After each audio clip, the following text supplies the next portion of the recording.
قل هذه سبيلي أدعو إلى الله على بصيرة أنا ومن اتبعني وسبحان الله وما أنا من المشركين. Masuk di lembaran kedua. Kisah Salman masuk Islam bagian kedua. Inilah follower sejati. Orang itu berkata, "Wahai anakku, demi Allah, aku tidak mengetahui seorang pun yang akan aku perintahkan kamu untuk mendatanginya. Akan tetapi telah hampir tiba waktu munculnya seorang nabi. Dia diutus dengan membawa ajaran Nabi Ibrahim. Nabi itu akan keluar diusir dari suatu tempat di Arab, kemudian berhijrah menuju daerah antara dua perbukitan. Di antara dua bukit itu tumbuh pohon-pohon kurma. Pada diri Nabi itu terdapat tanda-tanda yang tidak dapat disembunyikan, dan dia mau makan hadiah, tapi tidak mau menerima sedekah. Di antara kedua bahunya terdapat tanda khotam nubuwah atau tanda kenabian. Jika engkau bisa menuju daerah itu, berangkatlah ke sana." Nabi ini punya tanda dua. Pertama, tidak menerima sodako, cuma mau menerima hadiah. Nabi Muhammad SAW nanti dia ketemu, ya, tidak menerima sodako, cuma mau menerima apa? Hadiah. Nanti saya jelaskan beda hadiah dan sodako itu apa. Terus yang kedua, Nabi ini punya tanda nubuah. Di antara dua pundak ini, Nabi itu di sini, di antara dua pundak ini lebih condong ke pundak kiri. Itu punya suatu tonjolan. Itu disebut khotam nubuwah. Tadi disebut di antara dua pundak kan? Nah, maka Salman nanti akan buktikan ini kalau ini benar-benar Nabi, nanti dia akan cari tanda itu. Dua tanda pokok ini dia cari. Pertama nanti dia akan uji Nabi nanti dengan ya dikasih hadiah, dengan dikasih sedekah, mana yang mau dia terima. Terus yang kedua dia akan uji juga, cari ini Nabi ini benar punya tanda enggak itu. Tadi tonjolan tadi. Sebagian menerjemahkan dengan khotam nubuwah itu dengan cincin. Kalau cincin nanti kita salah paham. Karena letaknya di sini, tonjolan. Ya. Dan ini memang tanda Nabi SAW. Sudah ada sejak beliau itu, ya, orang-orang sudah tahu tentang hal ini dan Salman ingin buktikan nanti. Nah, sekarang ketika dia tanya ini kan diarahkan lagi. Tadi dari Amuria diarahkan ke suatu tempat, ya. Di situ ada pohon kurma, ada dua bukit, ada pohon-pohon kurma. Nah, itulah kota Madinah. Coba lihat perjalanannya ya. Sekarang dari Amuria, dari Eropa sana perjalanannya ke Madinah. Masalahnya ini bagaimana mau ke Madinah? Amuria jauh sekali. Masalahnya mau ke sana itu bagaimana? Namun yang jelas dia sudah pindah itu banyak sekali kota yang dia itu lalui. Yang pertama negerinya itu Persia, terus pindah ke Syam, terus ke Mosul, kemudian ke Nasibin, terus ke Amuria. Kalau memang dia lakukan perjalanan seperti itu bisa, ya, maka tentu dari Amuria nanti dia akan bisa nanti sampai ke Madinah. Nah, coba lihat gimana cerita Salman sampai di kota Madinah. Lalu, Kemudian orang ini pun meninggal dunia. Dan sepeninggalnya aku masih tinggal di Amuria sesuai dengan yang dikehendaki Allah. Pada suatu hari lewat di hadapanku serombongan orang dari Kalb. Mereka adalah pedagang. Aku berkata kepada para pedagang itu, "Bisakah kalian membawaku menuju tanah Arab dengan imbalan sapi dan kambing-kambingku?" nah tadi kan dia punya sapi dan kambing-kambing. Nah, coba kamu ngantar saya ke Arab bisa nggak? Lalu Mereka menjawab, "Ya." Lalu aku memberikan ternakku kepada mereka. Mereka membawaku, namun ketika tiba di Wadil Qura, mereka mendolimiku dengan menjualku sebagai budak ke tangan seorang Yahudi. malah ditinggal. Sudah pergi jauh-jauh lagi, ditinggal dia. Akhirnya dia dijual pada seorang Yahudi, jadi budak. Ya, jadi budak. Ini belum sampai di Madinah nih, Bu. Ini baru perjalanan nih dari Amuria sana ke Madinah. Lalu, Kini aku tinggal di tempat seorang Yahudi. Aku melihat pohon-pohon kurma. Aku berharap mudah-mudahan ini adalah daerah sebagaimana yang disebutkan si fulan kepadaku. Aku tidak bisa hidup bebas. Ketika aku berada di samping orang Yahudi itu, keponakannya datang dari Madinah, dari Bani Quraidah. Ia membeliku darinya. Nah, sekarang pindah lagi.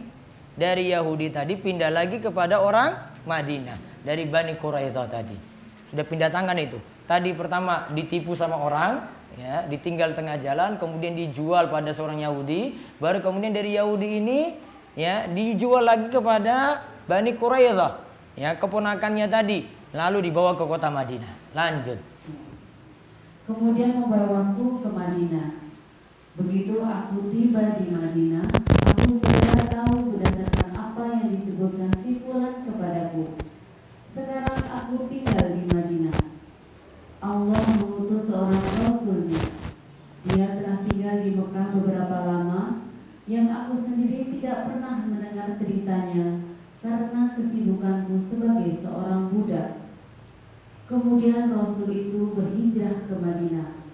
Demi Allah, ketika aku berada di puncak pohon kurma majikanku karena aku bekerja di perkebunan, sementara majikanku duduk, tiba-tiba salah seorang keponakannya datang menghampiri, kemudian berkata, "Fulan, celakalah Bani Qailah, suku Aus dan Khazraj. Mereka kini sedang berkumpul di Kuba, menyambut seseorang yang datang dari Mekah pada hari ini. Mereka percaya bahwa orang itu Nabi." Nah, Kuba ini nama tempat. Nanti Nabi SAW itu datang dari Mekah menuju Madinah. Nah, ini perjalanan hijrahnya panjang lagi. Ya.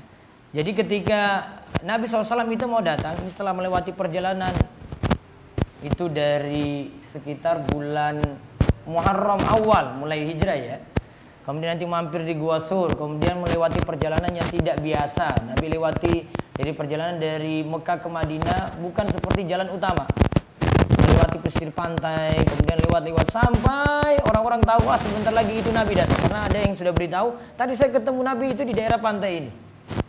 Nah, ketika masuk, nah ini orang-orang pada teriak sekarang ini, Nabi Muhammad sebentar lagi datang akan masuk di kota Madinah. Nabi Muhammad sebentar lagi datang akan memasuki kota Madinah. Sebagian orang itu katakan kalau saat menyambut Nabi saat hijrah ini pakai sholawat badan. Namun nggak tepat seperti itu sejarahnya. Nggak ada sholawat seperti itu. Cuma ada orang-orang saling teriak satu dan yang lainnya. Nabi sebentar lagi datang, Nabi sebentar lagi datang. Padahal sudah teriak-teriak, ternyata belum datang juga. Mereka nunggu lama sekali. Sampai siang, sampai mau sore, ternyata Nabi nggak datang. Akhirnya mereka pulang. Nah, baru ada orang naik menara, kemudian lihat Nabi dari jauh, wah ada yang pakai pakaian putih itu, wah itu pasti itu Nabi. Akhirnya dia teriak-teriak lagi, kemudian orang-orang itu sudah mulai keluar. Nah ini diantaranya orang-orang teriak seperti ini lagi. Lanjut. Tatkala aku mendengar pembicaraannya, aku gemetar, sehingga aku khawatir jatuh menimpa majikanku. Dia di atas pohon masalahnya, Bu. Dia kan dengar kan dari bawah. Ini, oh ya ada yang mau datang, itu jangan-jangan Nabi Muhammad, dia sudah gemetar di atas pohonnya. Namun masalahnya kalau dia gemetar lagi, jatuh nanti kena majikannya di bawah. Nah, terus. Kemudian aku turun dari pohon dan bertanya kepada keponakan majikanku, "Apa yang tadi kau katakan? Apa tadi yang kau katakan?" Majikanku sangat marah. Dia memukulku dengan pukulan keras. Kemudian berkata, "Apa urusanmu menanyakan hal ini? Tunjukkan pekerjaanmu."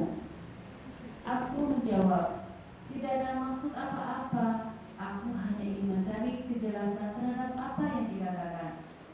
Padahal sebenarnya saya telah memiliki beberapa informasi mengenai akan diutusnya seorang nabi itu." Pada sore hari, aku mengambil sejumlah bekal. Kemudian aku menuju Rasulullah SAW. Ketika itu beliau sedang berada di Kuba. Lalu aku menemui beliau. Nah, berarti Nabi sudah datang. Namun kan karena dia budak, dia selamanya bebas keluar. Ya, budak ini nggak selamanya bebas keluar. Maka waktu tertentu dia keluar, dia kemudian bawa bekal. menuju tempat yang namanya apa? Kuba, yang saat ini nanti didirikan Masjid Kuba. Lalu Aku berkata, telah sampai kepadaku kabar bahwasanya engkau adalah seorang yang saleh. Engkau memiliki beberapa orang sahabat yang dianggap asing dan miskin. Aku membawa sedikit sedekah, dan menurutku kalian lebih berhak menerima sedekahku ini daripada orang lain. Aku pun menyerahkan sedekah tersebut kepada beliau. Kemudian Rasulullah SAW bersabda kepada para sahabat, silahkan kalian makan.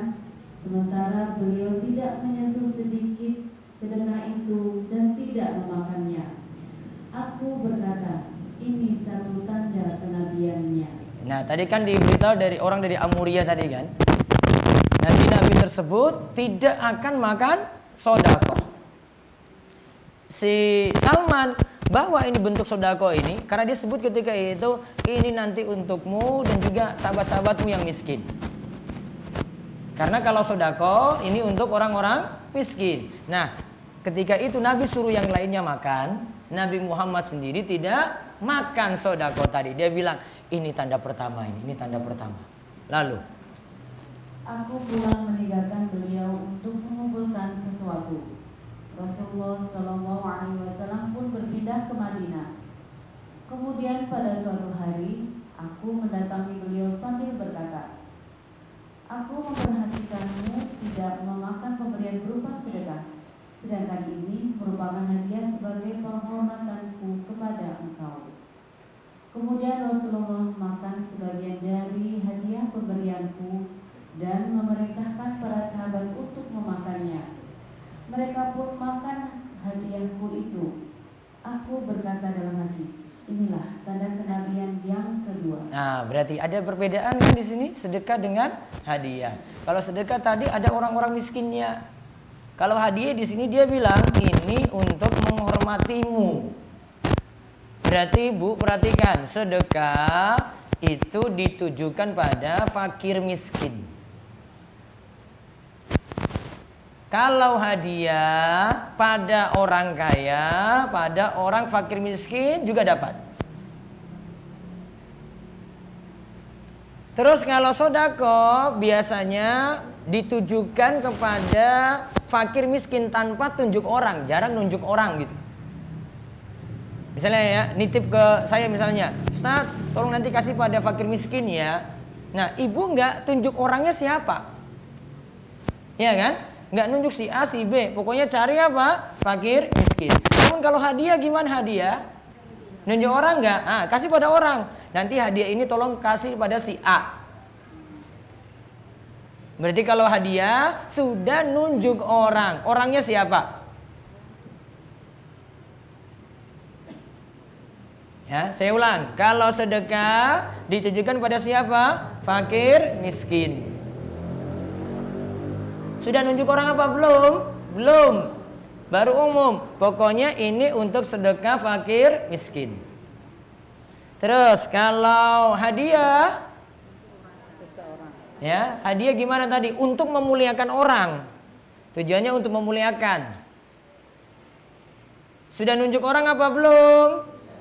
Sudah.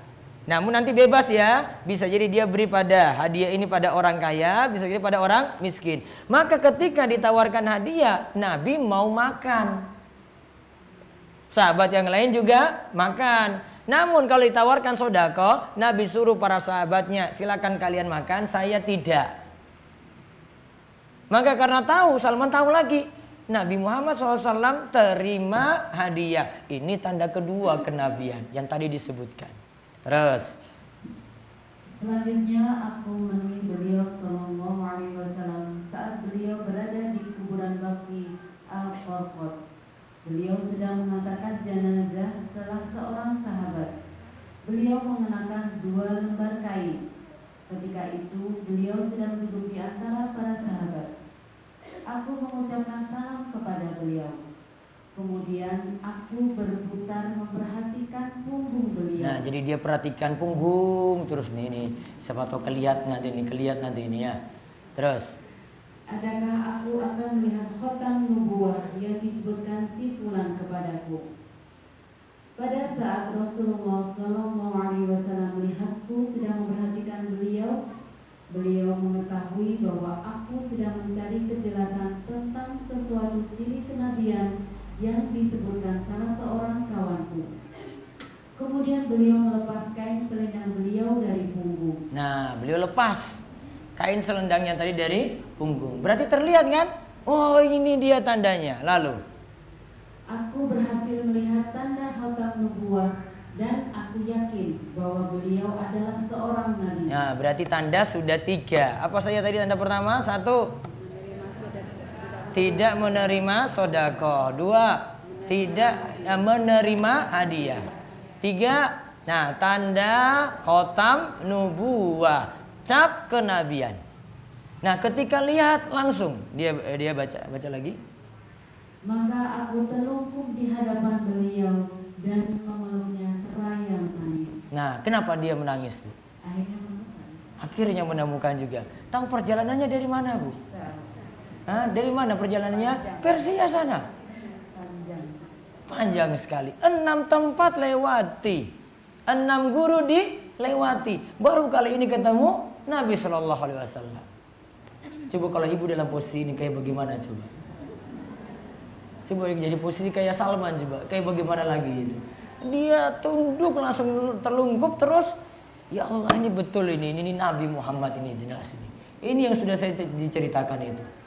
Dia berpindah dari Majusi, ya, terus belajar apa? Nasrani yang masih murni. Itu belajar dari banyak guru itu. Pindah terakhir gurunya siapa? Nabi Muhammad SAW. Dapatnya kayak gini coba kisahnya. Jadi budak dulu.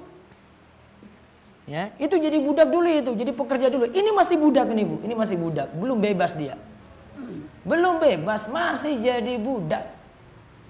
Belum bebas. Jadi sekarang masih ada majikannya ini, dia belum bebas karena masih ada ceritanya lagi selanjutnya. Ya.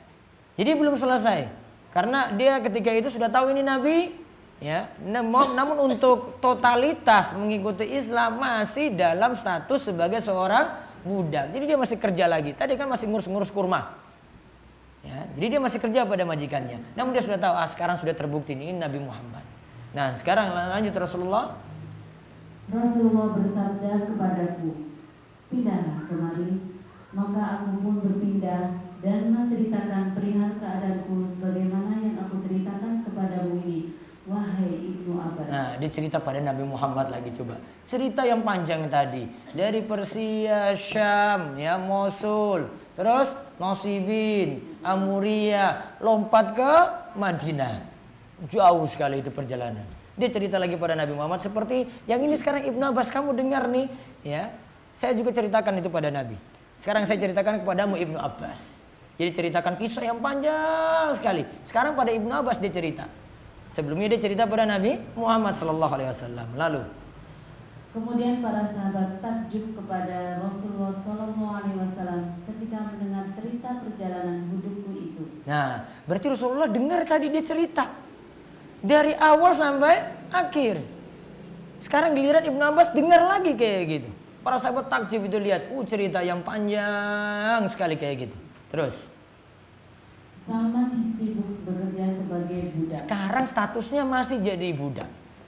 Ya, lalu dan perbudakan inilah yang menyebabkan Salman terhalang mengikuti perang Badar dan Uhud. Nah, setelah Nabi itu hijrah, perang pertama nanti yang diadakan perang Badar. Setelah itu baru perang Uhud. Nah, perang ini tidak bisa diikuti karena status Salman masih jadi seorang budak. Lalu Rasulullah SAW suatu hari bersabda kepadaku, mintalah kepada majikanmu untuk bebas, wahai Salman. Maka majikanku membebaskan aku dengan tebusan 300 pohon kurma yang harus aku tanam untuknya dan 40 uqiyah. nah, lihat Bu, dia mau bebas pun susah. Tadi sudah ketemu Nabi kan, sekarang untuk bebas lagi susah. Coba lihat Bu, cobaan berikutnya dia disarankan Rasul, sekarang kau minta bebas saja pada Tuhanmu. Istilah dalam dunia perbudakan ini namanya budak mukatab. Jadi dia berjanji pada tuannya, nanti kalau bebas, ya, dia harus bayar uang tertentu. Kalau enggak dia utang pada tuannya. Nah, sekarang dia punya utang apa? nanti tanam 300 pohon kurma. Ini untuk majikannya. Plus 40 uqiyah. Bu, pohon kurma suruh nanam 300. Suruh siapkan 300. Nah, sekarang lihat ceritanya. Nanti akan dibantu oleh Nabi Muhammad SAW. Kemudian Rasulullah SAW mengumpulkan para sahabat dan bersabda, berilah bantuan kepada saudara kalian ini. Mereka pun membantuku dengan memberi pohon tunas kurma. Seorang sahabat ada yang memberiku 30 pohon atau 20 pohon, ada yang 15 pohon, dan ada yang 10 pohon. Masing-masing sahabat memberiku pohon kurma sesuai dengan kadar kemampuan mereka, sehingga terkumpullah benar-benar 300 pohon. Alhamdulillah 300 tercapai. Sekarang masalahnya bukan hanya terkumpul, Bu, harus nanam lagi. Ya. Tambahannya apa lagi? Nanam, kan tadi suruh nanam kan? 300 sediakan. Iya, 300 sudah ada. Namun sekarang suruh tanam lagi pohon kurma tadi yang masih tunas tadi. Terus. Setelah terkumpul, Rasulullah SAW bersabda kepadaku, berangkatlah wahai Salman dan tanamlah pohon kurma itu untuk majikanmu. Jika telah selesai, datanglah kemari. Aku akan meletakkannya di tanganku. Aku pun menanamnya dengan dibantu para sahabat. Setelah selesai, aku menghadap Rasulullah SAW dan memberitahukan perihalku. Kemudian Rasulullah SAW keluar bersamaku menuju kebun yang aku tanami itu. Kami dekatkan pohon tunas kurma itu kepada beliau dan Rasulullah pun meletakkannya di tangan beliau. Maka demi jiwa Salman yang berada di tangannya, tidak ada sebatang pohon pun yang mati. Nah, sekarang sudah tanam. Berapa pohon tadi? 300. Rasul dan para sahabat bantu. Rasulullah SAW bantu untuk nanam. Berkahnya beliau itu ditanam kemudian tumbuh semuanya. Ya, ditanam oleh beliau kemudian tumbuh semuanya. Namun di sini ada cerita lagi untuk tebusan. Untuk tebusan pohon kurma sudah terpenuhi. Aku masih mempunyai tanggungan uang sebesar 40 uqiyah. Nah, masih ada utang lagi. Bayar 40 uqiyah. 5 uqiyah, ini standar uang dulu. 5 uqiyah itu sama dengan 200 dirham. Ini standar zakat perak. Zakat perak itu 200 dirham. Itu asalnya dari 5 uqiyah. Berarti kalau disetarakan dulu 200 dirham ini, para ulama itu samakan dengan 200 dirham itu sama dengan 595 gram perak murni. Harga perak sekarang berapa? Ibu-ibu, ini di kota gede loh ini. Berapa? Enggak, yang masih utuh, belum diolah nih, belum di ini, masih bak tangan lah istilahnya gitu. Berapa? 8.000 kan? Enggak jauh. Hah? 30 itu jadi perhiasan. Setahu saya itu kalau di Google cari cuma sekitar 8.000 sampai 10.000 lah. Taruhlah itu 10.000 kali 599 berapa? 8.000 katanya Ustaz. Hah? 8.000 katanya. 8.000 itu malah ini kan. Ya, saya naikkan lah jadi 10.000 lah. 10.000 kali 599 595 sekitar 6 juta ya. 6 juta 6 juta itu untuk 5 uqiyah. Iya toh? 5 uqiyah itu 6 juta sama dengan 6 juta. Berarti kalau 40 uqiyah kali 8 6 kali 8 berapa? 48 juta. Sudah 50 juta lah. Berarti utangnya si Salman masih ada lagi, harus nyaur 50 juta. Padahal sudah tanam pohon kurma tadi. Kok susah banget hidupnya ini, ya Allah, mau masuk Islam. Setelah itu masih punya utang lagi. Dia mikir ini lagi, 40 uqiyah ini dari mana? Saya mau bebas nih sekarang ini. Lalu kemudian Rasulullah SAW membawa emas sebesar telur ayam hasil dari rampasan perang. jadi ada rampasan perang, ada emas besarnya itu seperti telur ayam. Ya cuma kecil juga lah. Ya, masalahnya kecil juga. Terus lantas beliau bersabda, apa yang telah dilakukan Salman Al-Farisi? Kemudian aku dipanggil beliau, lalu beliau bersabda, ambillah emas ini, silahkan memanfaatkan untuk melengkapi tebusanmu, wahai Salman. Wahai Rasulullah SAW, bagaimana status emas ini bagiku? Rasulullah menjawab, ambil saja.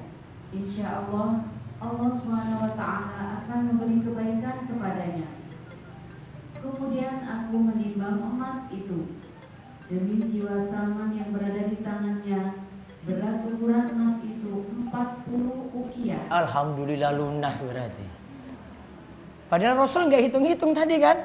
Cuma kasih ini emas ya, yang besarnya itu seperti telur ayam, dikasih nih untuk kamu mas.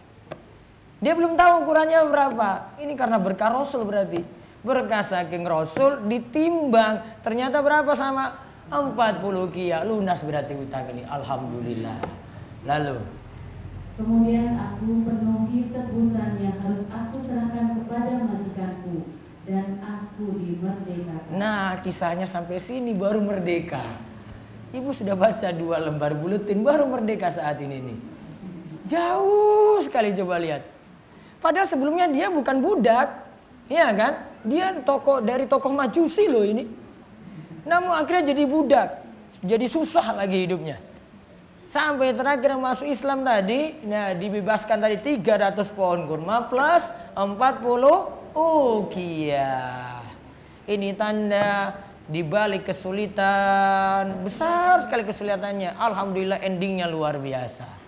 Ketemu Rasul, tahu tanda Rasul juga langsung, dan akhirnya dibebaskan juga oleh Rasul dengan 300 pohon kurma tadi, dibantu para sahabat gotong royong, kemudian dengan 40 ukiah sumbangan juga dari Rasulullah SAW, dan dikasih cuma-cuma. Rasul nggak minta ganti. Sedekah Rasul luar biasa berarti. Terus setelah itu aku turut serta bersama Rasulullah SAW dalam perang Khandaq, dan sejak itu tidak ada satu peperangan pun yang tidak aku ikuti. Nah, semua perang berarti diikuti setelah itu. Yang tidak diikuti cuma 2 saja, perang Badar dan perang Uhud. Ya, perang Badar yang kaum muslimin menang dia tidak ikut, perang Uhud. Nah, sebaliknya kaum muslimin kalah. Karena perang Uhud itu ada balas dendam dari perang Badar. Ya. 2 ini tidak diikuti. Nah, setelah dia masuk Islam, bebas dari perbudakan, baru kemudian dia ikuti perang yang lainnya, mulai dari perang Khandaq dan perang-perang lainnya. Tidak pernah Salman Al-Farisi tinggalkan. Nah, sekarang dari kisah panjang tadi kita lihat pelajaran dari kisah. Pelajaran dari kisah. Yang pertama, seseorang ada yang mesti keluar dari lingkungan asalnya terlebih dahulu biar mengetahui kebenaran. Ada yang terkungkung dalam lingkungan itu saja. Dia belum bisa dapat hidayah apa-apa nih. Ketika keluar baru dapat hidayah. Kisahnya seperti Salman. Ada sebagian orang itu kayak gitu, Bu. Jadi dia di kampung ini dia nggak berubah-berubah. Ketika dia itu pergi merantau, misalnya dia itu ke Jogja, pergi ke Jawa gitu, baru dia tahu dunia luar. Sebelumnya kampung ini nggak sholat, nggak tahu apa-apa, agama nggak tahu, cuma KTP saja Islam. Baru tahu ketika di luar, saya itu harus sholat. Baru tahunya di luar. Ketika hijrah tadi, maka harus keluar dulu. Maka Salman betul, dia ambil inisiatif, saya harus keluar dari sini. Kalau enggak saya terus majusi terus ini. Mungkin saya jadi penerus bapak saya nanti jadi majusi juga. Ya. Dia ambil inisiatif, pokoknya saya harus keluar. Akhirnya dia keluar dari Persia pergi ke Syam. Lalu yang kedua. Yang kedua, follower sejati akan mencari kebenaran kemanapun itu. Guru-gurunya tadi yang 6 tadi, yang terakhir yang 6 Rasulullah, yang 5 sebelumnya tadi semuanya kan sarankan. Kamu nanti kalau setelah ini nanti pergi belajar kemana? Kecuali guru pertama tadi yang rusak ya. Berarti 5 guru, yang sisanya yang 4. Masing-masing sarankan, kamu nanti belajar ke si fulan. Nanti kamu lagi belajar ke si fulan. Kamu belajar lagi ke si fulan. Rekomendasi semuanya. Dia ikuti, mau kemanapun itu. Perjalanan yang jauh, kalau ibu hitung itu sudah. Itu perjalanan kayak bagaimana lagi itu. Mau cari orang-orang kayak Salman saat ini mungkin gak ada. Ya. Pergi ke sana, pergi ke sini lagi, pindah lagi, pindah lagi, pindah lagi. Cuma cari ilmu saja. Kita aja datang satu tempat saja sudah, sudahlah saya satu tempat aja ini aja lah, sudahlah. Sudah kemuat sajalah. Ya. Mau keluar-keluar sudah nggak mau, saya sini aja gitu. Seminggu 2 kali. Seminggu 2 kali. Udah dimuat saja, nggak mau kemana-mana gitu. Ini Salman dia nggak mau terkungkung, punya mana aja dia itu ambil. Dia tahu itu kebenaran di situ. Namun ingat, dia dapat rekomendasi. Dia nggak milih sembarang guru. Dia kan nggak atas pilihan dia kan. Ya sudah saya belajar sama ini aja, enggak. Dia tanya kepada yang guru pertama tadi. Saya baiknya belajar ke siapa? Kamu ke Mosul. Yang di Mosul juga bilang kan, saya belajar lagi sama siapa? Ke Nasibin. Terus belajar lagi ke siapa? Nasibin ke Amuria. Dari Amuria. Nah ini baru dari sini nih. Beritahu, itu ada Nabi nanti akan datang itu. Yang ada di Arab sana. Pergilah ke Arab, semuanya rekomendasi. Artinya tidak dengan sembarang guru. Kalau nggak salah jalan. Gitu. Terus berikutnya lagi.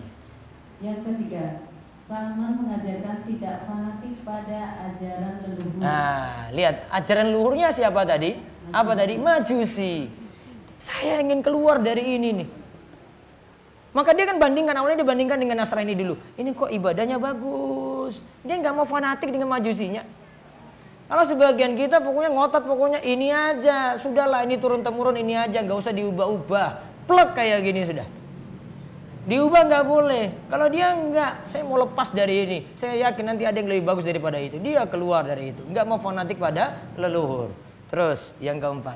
Yang keempat, jalan mencapai ilmu tidak bisa ditempuh melainkan dengan senantiasa dekat dengan orang yang berilmu. Nah, jadi kalau mau tahu kebenaran harus dekat dengan orang yang berilmu. Bukan dekat, bukan teman saja, Bu.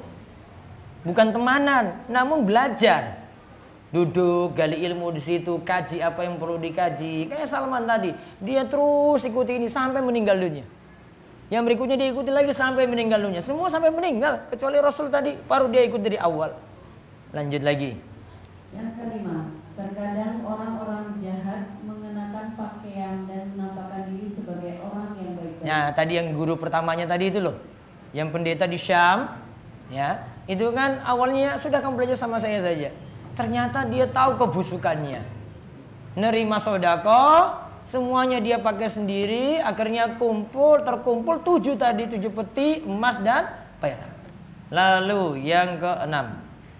Barang siapa bertakwa kepada Allah, niscaya Allah berikan jalan keluar dari problematika hidupnya. Nah itu tadi yang Salman jadi budak. Dibebankan lagi 300 pohon kurma, tambah 40 uqiyah. Alhamdulillah dia mau bertakwa kepada Allah, dibantu orang-orang, 40 uqiyah juga selesai. Utang-utangnya selesai dan bebas ketika itu. Karena takwa. Terus 7. Di antara akhlak terpuji para nabi adalah mau mendengarkan seseorang yang sedang berbicara dengan baik. Nah, tadi dengar nggak Nabi dari awal sampai akhir cerita dari Persia, Syam dan pindah-pindah tadi? Nabi dengar. Nabi mau mendengarkan orang-orang yang mau bercerita pada beliau. Terus yang berikutnya. Yang kedelapan, seorang pemimpin hendaknya senantiasa memantau kondisi bawahannya. Nah, lihat yang di bawah, Nabi kan perhatikan. Ada yang kurang di sini, punya utang tadi 300 pohon kurma. Nabi tahu kondisinya. Butuh lagi 40 uqiyah. Mana Salman ini? Nabi bantu lagi di situ. Terus. Yang kesembilan, saling tolong menolong adalah gambaran dari wujud hidup bermasyarakat. Nah, saling tolong menolong, gotong royong adalah gambaran dari wujud hidup bermasyarakat. Tadi kan 300 pohon kurma dibantu oleh sahabat-sahabat Nabi. Terus. Yang ke-10, sungguh kebahagiaan besar bisa berjumpa dengan Nabi akhir zaman. Ya, dia bahagia sekali setelah melewati perjalanan jauh. Makanya dia nangis ketika ketemu dengan Nabi Sallallahu Alaihi Wasallam. Yang ke-11. Di antara tanda kenabian, mau makan hadiah tetapi tidak mau menerima sedekah. Di antara kedua bahunya terdapat tanda khotam nubuwah atau cap kenabian. Itu di antara tanda-tanda kenabian Nabi kita Muhammad Sallallahu Alaihi Wasallam. Kalau mau kaji lebih jauh kayak tanda kenabian ini nanti bisa cari buku ini. Ini buku terjemahan. Ini yang saya sering sebut buku Syama'il Muhammadiyah. Terjemahannya ini karakteristik dan kepribadian Nabi Sallallahu Alaihi Wasallam. Ini bukunya. Ini ada penjelasannya. Ada cerita Salman juga di sini. Namun cerita Salman ini ada di Musnad Imam Ahmad, ada juga di Syiar Alam Nubala. Kalau sini cuma sebagian kisah saja tentang khotam nubuwah. Nah, mau tahu tentang khotam nubuwah ada di sini, ada lagi tentang cincin Nabi Shallallahu Alaihi Wasallam, cincinnya itu bagaimana, ada di sini.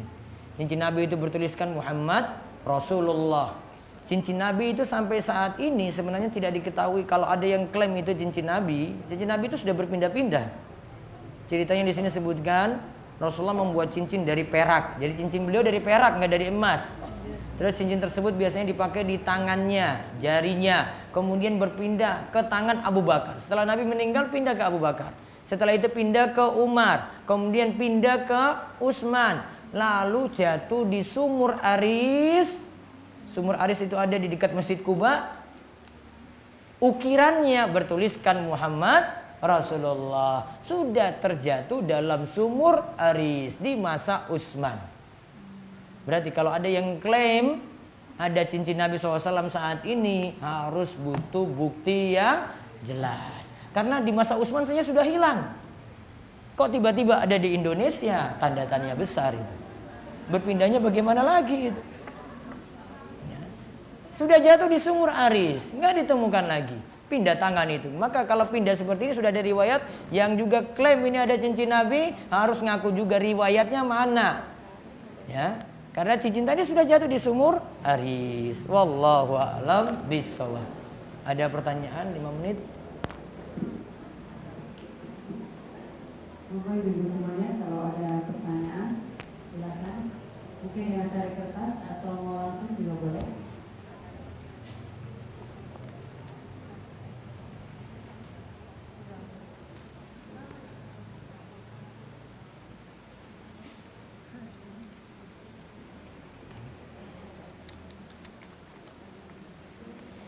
Ustaz, sedekah Jumat nasi bungkus untuk jamaah masjid, bukan berarti untuk fakir miskin saja, karena siapapun boleh ambil.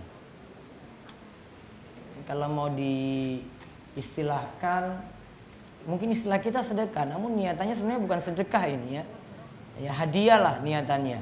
Kalau hadiah seperti ini boleh, karena siapapun boleh ambil. Apakah sebutan sedekah itu kurang tepat? Dari sisi istilah yang tadi kita rinci, nanti sulit dibedakan dengan hadiah. Ya kalau mau cuma dikasih nama saja bisa Jumat berkah gitu aja. Ya, itu lebih daripada spesifik dengan kata sedekah. Ada sedekah tadi Nabi saja tidak mau menerima kalau untuk beliau. Berarti sedekah Nabi bedakan dengan hadiah. Terus apakah sebutan sedekah itu kurang tepat atau amalan membuat nasi bungkus untuk jamaah sholat Jumat yang kurang tepat? Amalannya tepat, silahkan untuk beri. Ya, bentuknya bisa seperti itu, namun istilahnya saja nanti diubah. Masih boleh memberi seperti itu sedekah yang bagus. Apabila kita mengadakan syukuran, kemudian kita membagikan snack pada jamaah masjid, apakah boleh kita menyebutnya dengan sodako? Tadi sama seperti ini, cuma istilah kita. Namun kalau kita mau bedakan, ada sedekah, ada hadiah. Kita memang sebut dengan nama-nama sedekah tadi ya, kita sebut sedekah. Namun sebenarnya pada hakikatnya itu hadiah kalau semua orang ambil, tidak khusus untuk orang miskin. Orang yang menjaga wudhu apakah menjadi batal ketika menyilangkan jemarinya? Gini ya, dan harus wudhu lagi bila akan sholat, tidak batal. Cuma Nabi SAW itu sarankan kalau berangkat dari rumah, tangan tidak dijalin gini sampai duduk nunggu sholat hingga sholat selesai, sholat wajibnya selesai. Ini namanya tashbik. Ini tashbik. Larangan ini tidak boleh. Ini tidak boleh ketika berangkat dari rumah, nunggu sholat, sampai sholat sunnah, doa, mau sholat wajib, sampai sholat selesai. Kalau sholat sudah selesai salam, baru dibolehkan lagi. Namanya tashbik tadi seperti itu. Saya punya anak putri 9 tahun, belum balik. Belajar jadi imam sholat untuk uminya, bolehkah? Alasannya sambil murojaah hafalannya di sekolah, boleh. Namun sekali-kali suruh dia berjamaah di masjid. Imam sholat bahkan boleh usia sampai 6 tahun pun boleh. Pernah ada seorang sahabat, dia cerita kalau waktu itu sholat sudah mau ditegakkan. Kemudian dia lihat kanan kiri, siapa yang jadi maju jadi imam. Ternyata semua sahabat yang lain nunjuk dia untuk jadi imam. Dia ceritakan ketika itu usia saya baru 6 tahun. sudah mimpin sahabat-sahabat yang lainnya yang lebih senior daripada dia. Ya, sahabat ini 6 tahun. Maka kalau ditanyakan 9 tahun boleh nggak? Ini aja 6 tahun boleh. Maka seperti ini dibolehkan. Namun sekali-kali kalau ini anak putra bisa diajak untuk berjamaah di masjid. Wallahu alam, demikian yang kita bahas untuk kesempatan siang ini. Insyaallah ketemu lagi pada kesempatan berikutnya di Kamis keempat seperti biasa. Demikian yang kami sampaikan, mudah-mudahan manfaat. Wabillahi taufiq wal hidayah. Wassalamualaikum warahmatullahi wabarakatuh.